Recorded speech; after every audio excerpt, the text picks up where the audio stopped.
exposure outdoors can be a significant health risk. We know that if you're within just a few feet of a smoker outdoors, you can be exposed to the same levels you would be exposed to indoors.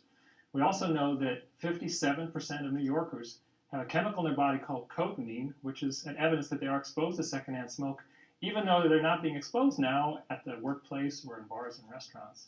Now, I'm just curious because you say there's increasing evidence, but I mean, how could you conduct any kind of solid study on something like this? You know, when a person is smoking outdoors or on a beach or in a park, and then test the health of the person nearby. I mean, it seems to me that it would be very difficult to gather solid evidence.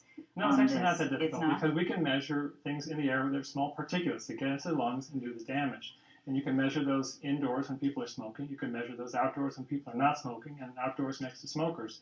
And by measuring these small particles, we know that if you're within about 3 feet of a smoker, well, you absolutely can have levels of exposure that you would get indoors.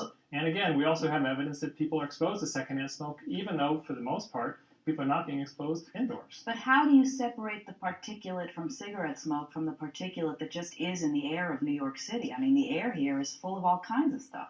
But you can measure those particles in the air when you're not around smokers and when you are around smokers. And there's a small amount when you're not around smokers from car exhaust and other sources, but it's much, much higher when you're around a smoker. All right. Well, let's hop on over to the other side. You've been doing a lot of head shaking, David. Clearly, this is not good